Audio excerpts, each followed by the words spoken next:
Legarius Sneed is on his way back to town here. Other than that, everybody will practice.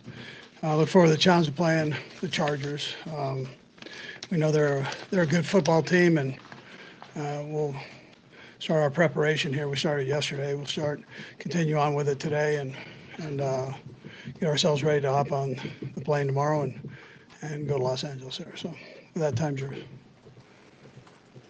Andy, how much do you feel you can say that this is a different team now than it was the first time you played the Chargers? Yeah, you get this time of the year, and it's bound to be different, right? Ours has been.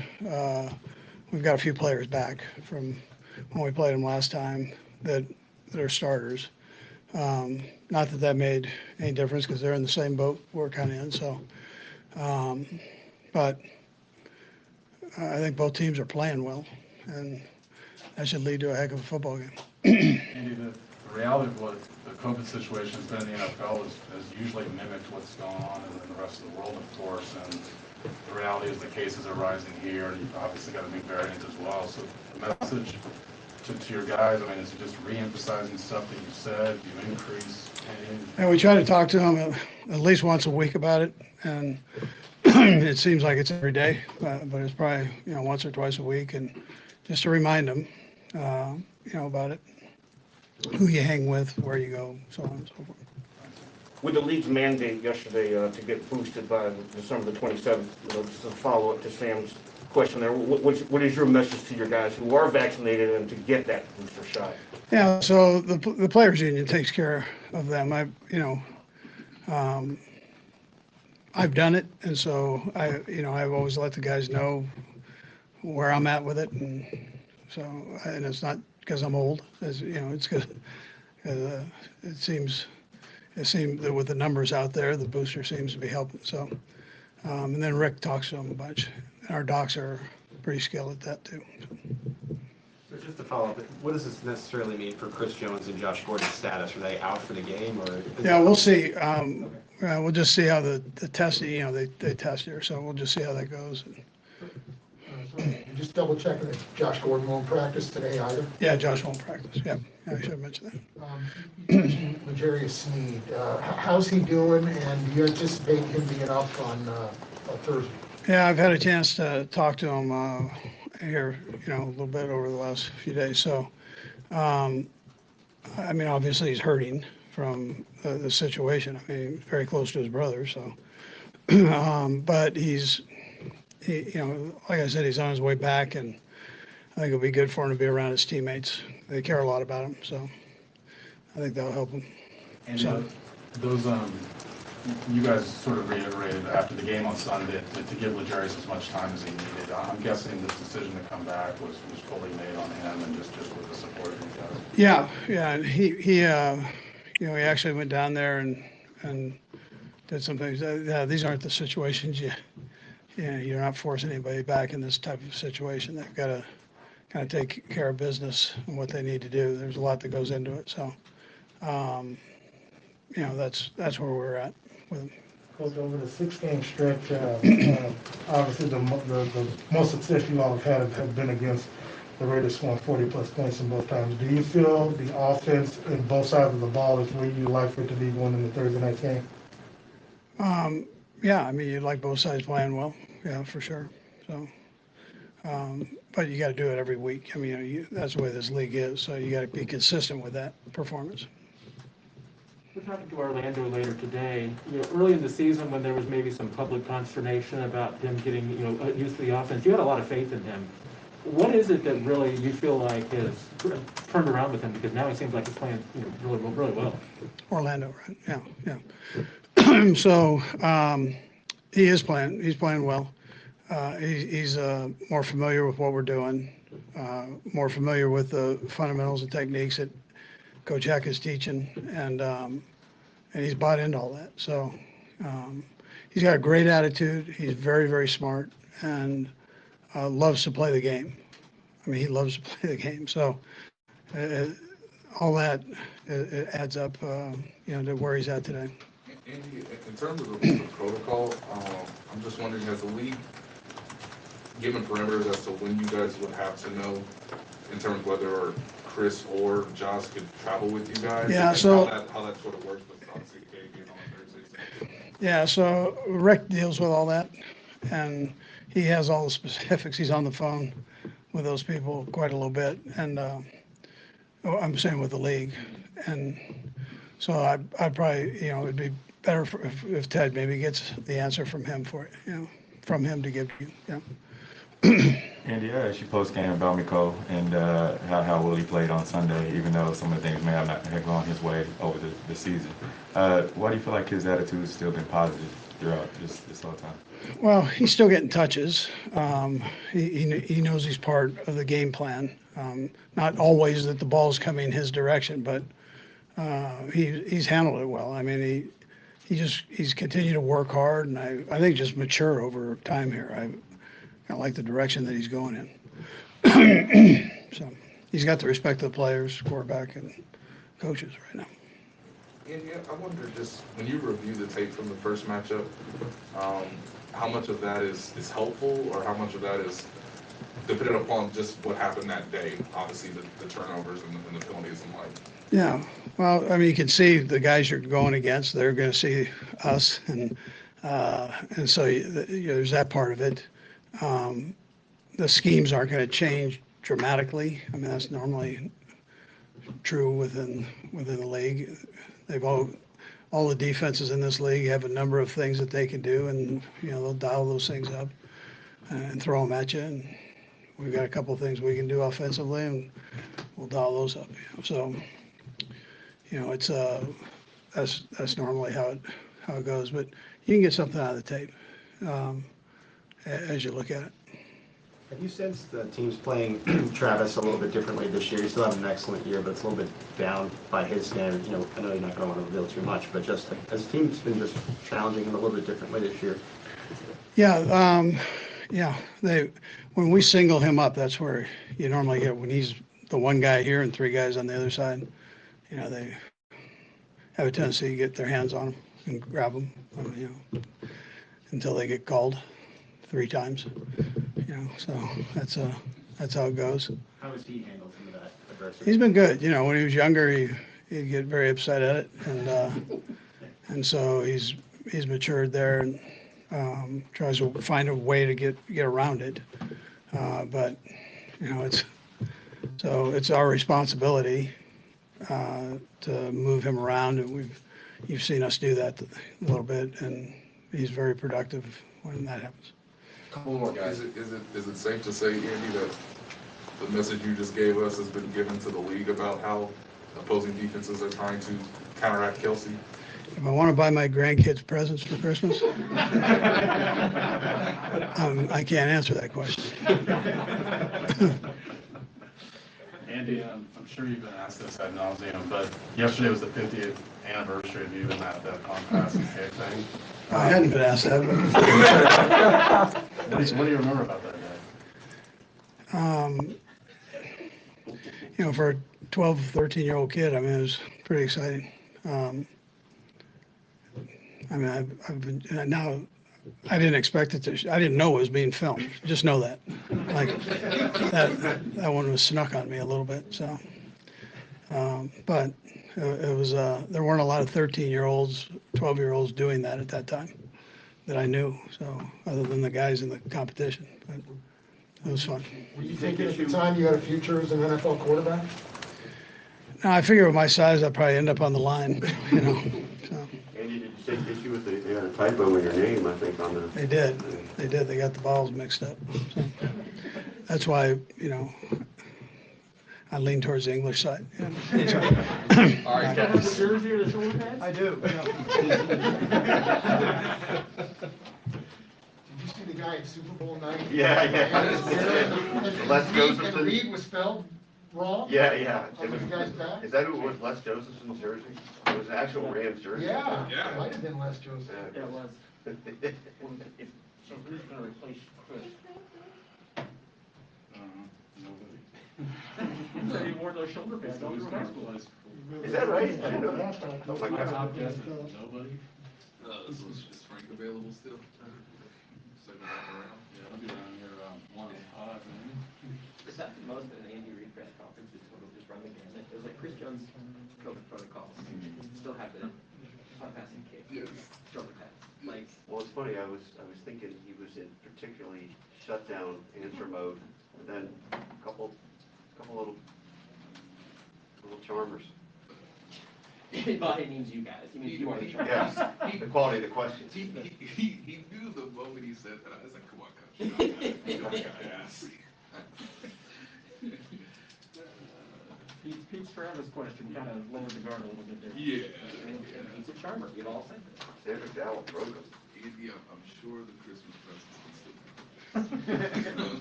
You get a little money in the bank. I'm pretty confident. I'm sure the league's gotta get to take all your money. They've been bugging my guy. If he needs more money, I'll look it out. He was considering the USC job.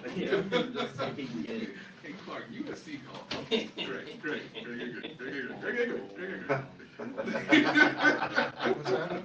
And my salary increased exponentially. We gotta get him some leverage. Look, they said, are you interested in going back to your hometown? And I was like, hey, I mean, it's nice, but like, you know, if you wanna make that go way.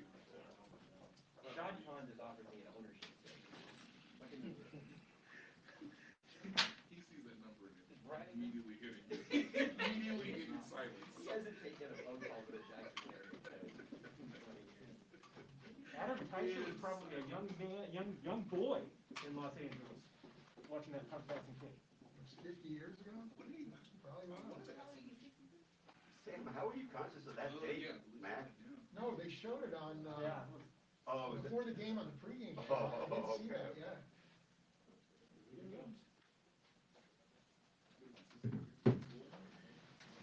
I might have been at the game, I don't know. All right, guys, fire away. Pat, you've been a part of these Thursday night games for a few years now. Do you ever feel like you're as prepared for a Thursday night game as you would if the game were on Sunday? Yeah, I feel like you get prepared. You definitely have to do a lot more on this Monday and Tuesday. I've had a long day yesterday, and I'll have a long day today as well. But I try to do whatever I can to get everything in that I get on a normal week. Just knowing that it's going to be a long kind of Monday and Tuesday where you can kind of take Wednesday to kind of recover and get your body right for the game. Has much changed with the Chargers, what you can see defensively since the last time you played them? Yeah, I mean, they obviously do some different stuff. They have a good game plan defense, I guess you would say, in a sense. Is each team that you could see that they're kind of have a flavor for. They have an understanding of what they're trying to do. And so for us, I'm sure they'll try to do some of the stuff they did the first game they played against us, but they'll have a change up for us that we'll have to adjust to in game. Patrick, how much do you feel like that game sort of symbolized the early season struggles you guys had with the turnovers and everything, and that it was out of character for what you guys have been? Yeah, I mean, we had definitely the turnovers hurt us that game. I mean, we had like 28 points with like 4 turnovers. So, I mean, we were moving the ball and getting drives going, but we didn't execute and didn't find ways to finish those drives with points. And for us, it's kind of something we battled through early in the season, and hopefully this game we can cut those out, still drive the football, and find a way to get points at the end of those drives. Asking Andy about whether or not the offense and the defense they've come together. Do you feel like you all, minus the games against the Raiders where you scored 40-some points, that you all are clicking in the manner and the direction that you like to see going in the Thursday game? Yeah, I mean, I think we could obviously keep playing better and better. You want to keep building as the season goes on. I think the defense is playing really good right now. Offense, we're still kind of some games great, some games just average. So I mean, for us, it's going to be us going into play a good defense like we're playing on Thursday, playing our best football because we understand it's going to be a dogfight, and we're going to go out there and play our best football if we want to win. Patrick, as one of the team's leaders, and obviously we see what COVID is doing right now around the NFL, 30-plus players tested positive yesterday, including Josh Gordon. What is your message as one of the leaders to the guys to not get complacent and to continue to take this seriously? Yeah, I mean, when you know you're down this stretch run, you have to take it seriously because you want to be available. It's just kind of like any other injury that you would get at this point. I mean, you want to try to do whatever you can to be available for the team, and that if that means having to kind of distance yourself in the locker room or distance yourself when you're back home with your family, you have to try to do that. We understand that it's kind of became part of the world. It's something that you can't really control at all the time. Do the best you can to kind of help yourself and help the guy next to you to be available for your team, and so you can go out there and hopefully win football games. How much does it help that the short week is with a division team as opposed to like a one-off in the NFC or even the AFC?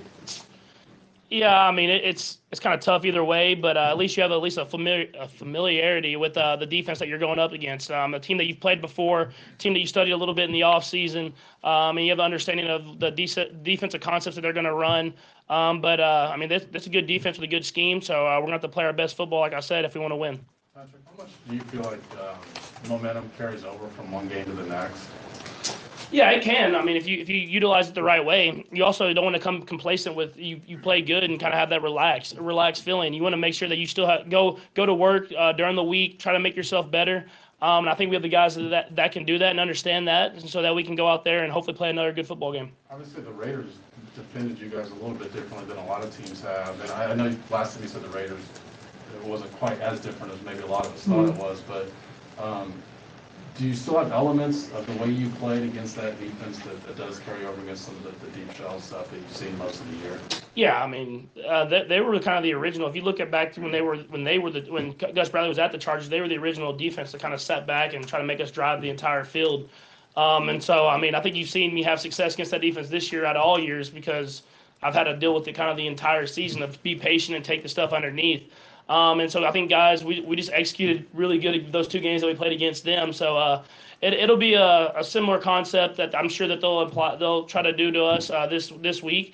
We'll play some shell coverages and stuff like that, but I'm sure they'll come up and play some man coverage as well. And I think guys just have to execute, and we have to not turn the ball over and go out there and score points. In terms of the offense, Patrick, because it was so early and because the game went the way it did, how much does it help that everybody can probably watch the tape of that game and realize, they have a chance to have some redemption on Thursday night, not just you, separately? Yeah. No, I mean, the entire offense understands that. I mean, we had a chance, especially late in the game, to go down there and score points and win it. And we just we kept just turning the ball over, if it was interceptions, fumbles, or whatever it was. So we understand that we have another chance at it now, and it's a big game. Kind of at the top of that AFC West division, and it'll mean a lot as you try to get into the playoffs. And so we'll come in with that mentality of trying to play our best football, executing at a high level, and trying to have the intensity to go out there and win the game. And you kind of alluded to extra attention to Travis Kelce, a little bit of added physicality this year. How have you seen him fight through it, and maybe what can you do to kind of help him find a way to get him open here? Yeah, no, I mean he's always had to battle through a lot of contact. I mean he's such a big guy that sometimes he gets wrapped around there and it kind of gets called on him, but he's just trying to run his route, and so he understands that. He tries to fight through.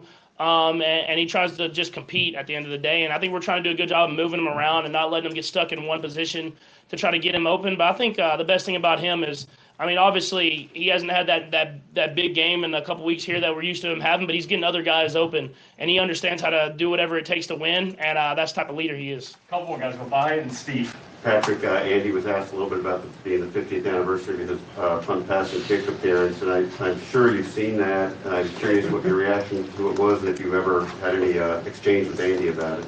Yeah, we've definitely joked around about it a little bit. I actually showed Shane the other day because I saw it on Twitter as well. I mean, it's a funny video. I mean, that he was a prime athlete at a young age, so I'm sure he can still sling it around a little bit. Patrick, I didn't get to ask you this last week, but the announcement, former Negro Leagues player Buck O'Neil going to be inducted into the Hall of Fame. What kind of impact did that do for baseball and also for you as well? Yeah, I mean, obviously it did so much for baseball. I mean, all those guys that are in that Negro League museum, they did not only did great things for baseball, but for all sports. I mean, it broke that color barrier. It got black athletes into the top professional world where they deserve to be at. And those guys are the reason that I'm standing here today playing football and living out my dream. And it was overdue. I mean, he was such a great player, great coach, scout, whatever he did. I mean, it's something that should have happened a long time ago, but I'm glad it finally happened. Okay, thanks, Patrick. Thanks, Patrick. Hey, Brad. Adam, did he tell you, was he doing a 3-2 for? That's what I thought. He's bigger than me, too. All right, guys. Go ahead and find away. Hey, Orlando, you talked about just getting more comfortable with the offense throughout the season, but, right now, how much more comfortable do you feel maybe versus the first 4 weeks of the season, and particularly as far as, you and Patrick being on the same page? Yeah, I feel a lot more comfortable, especially within the system, especially what Pat's doing, and I feel like we're playing really well as a unit, man. Obviously, I feel like we've been a little bit more productive, especially last week offensively, and I just feel like, man, that's a testament to the coaches putting us in great position and us executing. Orlando, what have you gotten to learn more about Clyde and Darren and just the two of them working off of one another, and just what's it like to see their interactions both in the locker room and obviously on game day? Yeah, man, it's pretty cool. Obviously, with them being teammates in college, running back teammates in college, and then their play styles too. You know what I mean? Like Darren, man, will surprise you in the pass game. He's made some crazy catches and done some crazy stuff in the pass game, as well as in the run game too, with the power stuff. And then Clyde is a great back as well, man. Just how shifty he is, how for a smaller back, how explosive he is. It's pretty cool seeing how they work together. How did you guys feel with Derek breaking off that big touchdown run? Oh, man, that's a great feeling. Anytime you can have a big run like that, especially that late in the game, man, up front, man, that's a great feeling. Now that we're 3/4 of the way through the season, how do you feel like maybe this system has challenged you in a bit more than maybe Baltimore, or differently than Baltimore did? It's challenged me a lot, man, and I absolutely love it. As someone that aspired to play in this league, these are the type of systems that you aspire to be in. You aspire to be in these one-on-one situations as often as possible, and that was one of the main reasons for me, as far as I'm a left tackle, man, is being in a system like this, having the opportunity to prove myself, showing what I'm capable of, man. And it's very challenging, very different from what I experienced in Baltimore, especially just the amount of passing attempts that we have. But man, I absolutely love it. How much a chance for a rematch when you lost the first game? How much can that influence a positive performance, whether you've had that before in your career, or just what it serves on Thursday? Yeah, man, it's kind of hard to say. I would definitely say though, I don't like to look too deep into stuff like that. You know what I mean? I'm approaching it, but I do understand. We did lose the last game, and things didn't necessarily go great. I watched the film. So I'm just looking for another opportunity on a Sunday, man, or a Thursday, I guess. Yeah. You're going to give a couple of sacks to both of a couple of the players in that first game. Yep. I'm pretty sure you're up for the challenge. You can talk about going up against Bosa. Yeah, man. He's great. I think his production, especially in sack numbers and pressure, speak for themselves. He's a very special talent, man. They come from elite bloodlines. Owosu is also a really good rusher as well. They got some guys that come off the sideline that are really good at what they do. So they got a really talented group up front, man. It's going to be a challenge. I think we've been asking everybody today if they've seen Andy Reid's punt, pass, and kick from 50 years ago. Have you ever seen that? Yeah. I have seen that before. Gosh, I think I saw it before I got here. Yeah. He had did he have a single bar? He had a single bar helmet on? Yeah, I remember that. Yeah, the Bobby Boucher helmet. Yeah, man, it's pretty dope. So I remember seeing that video. It's pretty cool. With Judy and Creed and Trey and yourself, I mean, you guys have been pretty physical with the line, and we've seen a fair share of pancakes and stuff this year. How fun has it been for y'all watching some of the stuff back in the O-line room? Yeah, it's been a lot of fun, man, playing with this group of guys up front, man, especially just, the finishes that Trey and them have, Creed has, the juice and the energy that they play with. You know what I mean? I feel like the communication has been really well and gotten better. Our execution has gotten better. Our fundamentals and consistency has gotten better. So it's been a lot of fun, man, playing with these guys. Just the juice on the sideline, finishing blocks, talking trash. It's been a lot of fun. Can you take us down to what some of the conversations either in the huddle when some of the violent pancakes take place? Yeah. I mean, man, we're just rooting each other on. We take a lot of pride in presentation as a group up front. And so whether that be jogging to the line of scrimmage, chasing the ball, finishing blocks, helping our runners or wide receivers or quarterback up, whatever the deal is, man. But as far as conversation, I don't want to get too specific, but you know what I mean? It's just a lot of grit, Okay, thanks for landing. Yeah, no problem. Hey, McCall, you're up, bud. Yep, there you go.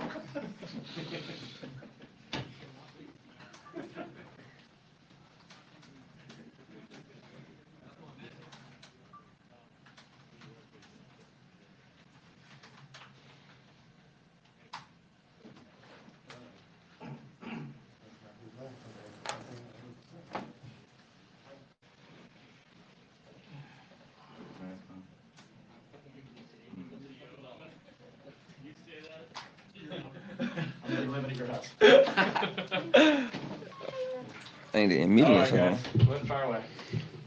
Macaulay, it seems as though your role has been decreased just a little bit, over the last few weeks. How have you been able to handle that, and has it done anything to you mentally? I don't know what you said the last part. How have you handled, obviously, not being on the field as much and, not being on special teams as much recently? Hey man, just is what it is. We win a game, so I ain't got nothing to complain about. Whenever my number called, I just go out there and do what I need to do and just, play my role, and whatever that role is, I'm gonna play it to the best of my ability. What do the coaches tell you? What kind of discussions do they have with you leading up to that period over the last month about your role in the offense and on special teams? I really no discussion. It's just just how things playing out, and I just go with it. Ain't nothing much I can say. Like I said, just do what I need to do, and whenever they call me to go in there or whatever they got for me, just go in there and do what I need to do, and make plays when my number's called. But other than that, man, it's just it is what it is right now. So. Cole, we got Patrick's version of the 44-yard pass the other day, but I wonder if you could take us through how that play came open and what you did to make it work. That really wasn't a route at all. The double move, I mean, it kind of got him on the first move. It's supposed to be like another like an end route kind of.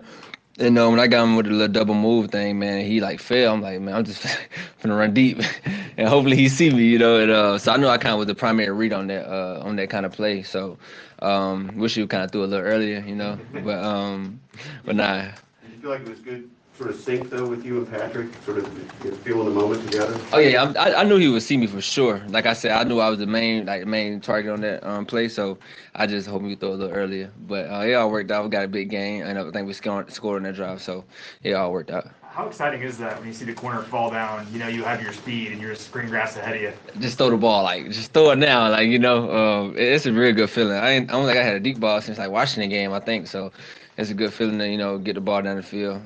But need some more of those.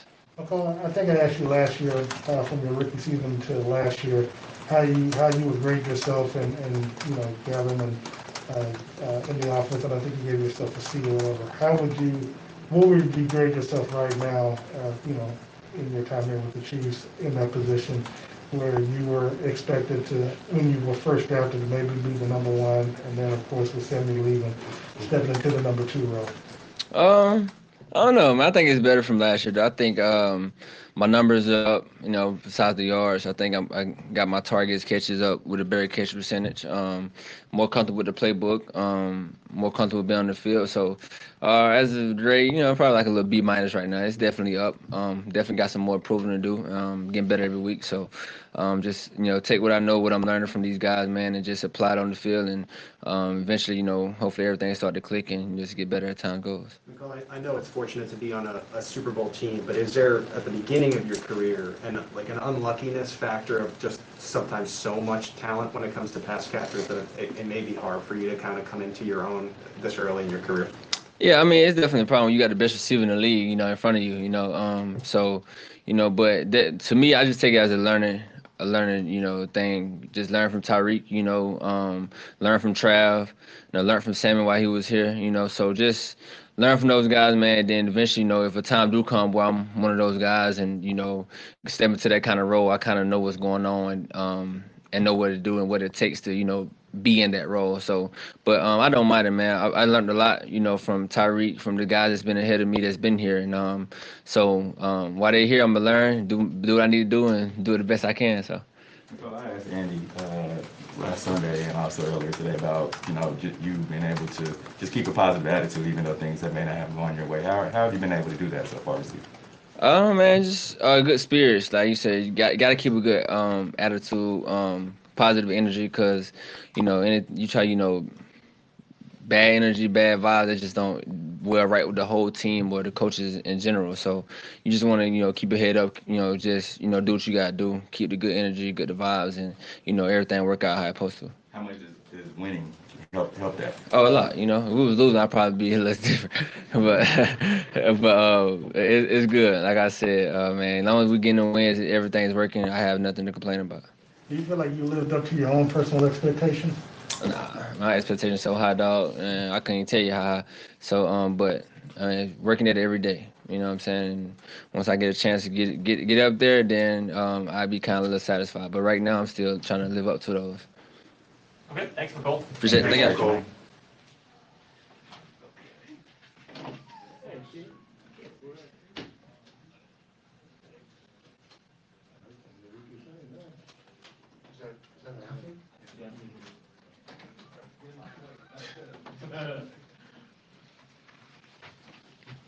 I see that you're not tired of seeing us over the last couple of weeks. I guess that's a no, huh? What type of challenges do you see going into Thursday night's game that you've seen, from this Chargers team over the last few weeks? Also, the first time you all played. I mean, it's a big challenge. Talk about one of the best quarterbacks in the league. Got a lot of skill, playmakers on the field. I mean, this is a big challenge for us. I think this game is probably the most important game, we've played, up until this point. So it's going to take all of us to kind of get it done. You've all been very good over the last couple of seasons, knowing what's at stake, knowing what's ahead, trying to obviously capture the division title, knowing that if you want to lose this game, basically, they sweep and they, have a leg up on the inside track. How important is this game versus the previous games that you all played against the division rivals? I mean, like I just said, I think this game, means the most. We know what's at stake. Obviously, the Chargers are a pretty good football team, and we expect those guys to give us their best shot. I think the last time we played those guys, it went their way, and so we got that on our mind, and so we're really just hoping we could go in there with some great energy and kind of just take over the place. How would you describe how much different the defense is today than it was in that game? Obviously, there's some personnel differences, but also you guys have certainly gelled. I mean, but how would you describe that difference? Yeah, I mean, it's a big difference. I think if you go back to the first game, it came down to a lot of critical plays. A lot of third downs, a couple fourth down plays that they were able to convert on. And I think if you look back on it, it was really us and our communication and misalignments that really allowed those guys to kind of win those situations. So we got that on our mind. So I think communication, situational communication is going to be critical for us this game. I think when you're playing against a quarterback like that with those kind of athletes on the field, we understand that fourth down is like third down to those guys, and so we got to be ready. Darren, are there some things you need to keep in mind on every play when you're playing against this team and this quarterback in particular? Yeah, I think, ultimately number one is, how can we, affect the quarterback? How can we get him off his spots? How can we just harass him early on? And then from there is, identifying playmakers. Where's 30, where's 13, where's 81, formational awareness. So we'll be ready. Chris, the first thing you mentioned was affecting the quarterback, and Chris might not be available to play on Thursday. What's that going to be like trying to get after him if Chris doesn't play?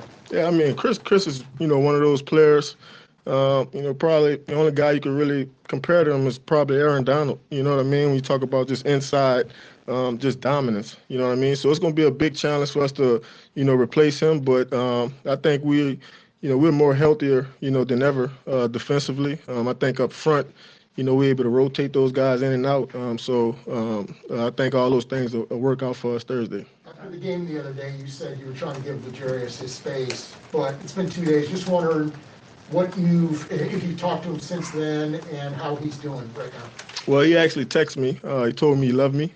And so for me, that was really all I needed to hear. Obviously, I think, he's dealing with a lot right now.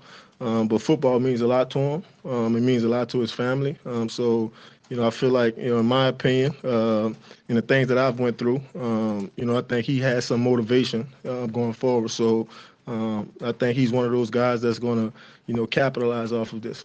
Darren, quarterbacks are usually described as a leader nine. You guys obviously have one. Stagg said that about Herbert during his media on Monday. What makes Herbert, in your film review, elite in this league?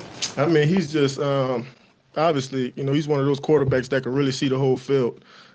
He's big. He stands strong in the pocket.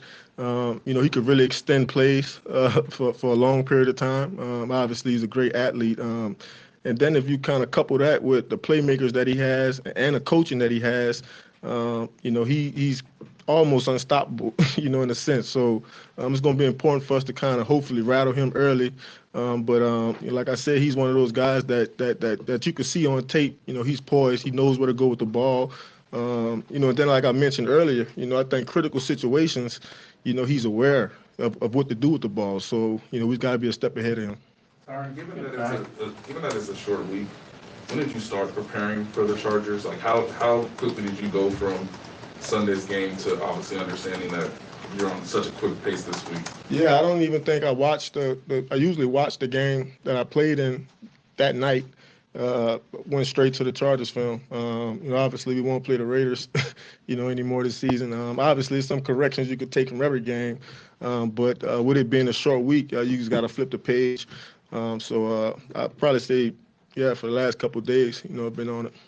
Tyler, if you could backtrack to your rookie year, what do you feel like was the best learning experience that you got? I mean, as far as advice from veterans, going through training camp, going through film, and just actually being on the field? Oh, man, my rookie year, I'd probably say just that competition, being able to go up against Larry Fitzgerald, each and every day.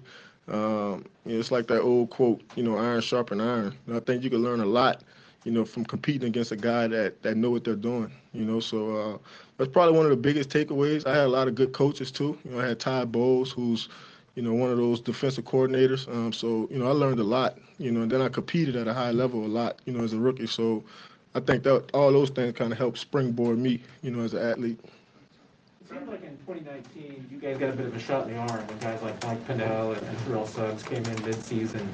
What is it that a guy coming in during the year can bring to a team from the outside? Fresh energy. I think that's probably the biggest thing. And then most of those guys are motivated too when they get in, So, I think their level of work, their level of preparation is high. And I think everybody around them kind of sees that. And, so it's like I said a couple of weeks ago, it's a lot more leaders than, just Hitchens and Matthew. I think a lot of guys, want to be able to take on that, responsibility. I think Melvin, he's one of them. Each week presents its own challenge, each opponent presents its challenge, but given the significance of the game, you guys traveling, the time crunch that you're in, what will this week sort of reveal to you about where you guys are right now as a team, and what will it mean if you guys are able to have a successful back-to-back where you win Sunday and Thursday? I think it'll say a lot about us, if we're able to win this game, obviously, really our commitment to each other, and, how bad do we want it, or is 9 wins enough for us? So I think it's still a lot out there, that we can own. You know what I mean? And I think the team feels that, the locker room feels that, and we just want to be better than we were the last time around. And so we got a lot of motivation, going into this one. Like I said, we understand how important it is, how big it is. We understand what kind of dudes, we're going up against too. So, and then the whole world's watching. So. It's going to be one of those nights that, every play counts, every series counts. Penalties, all those things going to be a big factor. Tyron, yesterday the NFL had an all-time high number of COVID positive cases. Obviously, the world's dealing with COVID more than it was a couple months ago when the season started. What do you guys do as players, knowing this? I mean, are there extra elements extra safety elements that you guys can do, or just kind of stay kind of what you've been doing? I think it's really kind of the same mindset. Well, I want to say you want to put yourself in the same mindset, you did a year ago. You know what I mean? When you get to the back end of the season, you don't want to be one of those guys that's, not available. And I think that's the most important thing. I think obviously this is a big game for us, and every game from here on out, it has a lot on the line for us. So the more that you can be available for your team, you just have to do everything you can in your power to hope that you can stay available. How do you battle complacency, though? Speaking of that situation right there, to not get complacent because, some people do get a sense of they're invulnerable. Right. Yeah, I mean, like I said, it's always something more that you could work towards. And I think if you could, obviously, keep the team in your mind, keep that perspective, you'll always have something to work on. You'll always have something to get better at. you'll always, want to chip in and help the team. And so, and then obviously, you got to have good leaders. You have got to have guys that love to come to work. I think that's like the most important thing. So, if you got a lot of guys that love to come to work, you could fight that temptation, of really, thinking you've arrived or made it. Sorry, I asked Patrick this, and I believe you're a baseball guy, and I know your son plays baseball, so I want to ask you about the announcement, former Negro League player Buck O'Neil being inducted to the Hall of Fame. What does that do for the culture of sport? I think it's huge, man. Obviously, I grew up in New Orleans, and baseball was a big sport. And you would like to see more and more, young black men kind of engage in the sport, the way I did when I was young. So I think him being inducted, and then obviously kids today seeing that, hopefully that's a inspiration to those guys that could be them one day. So that's a big honor. That's huge that the MLB, finally came around to that decision.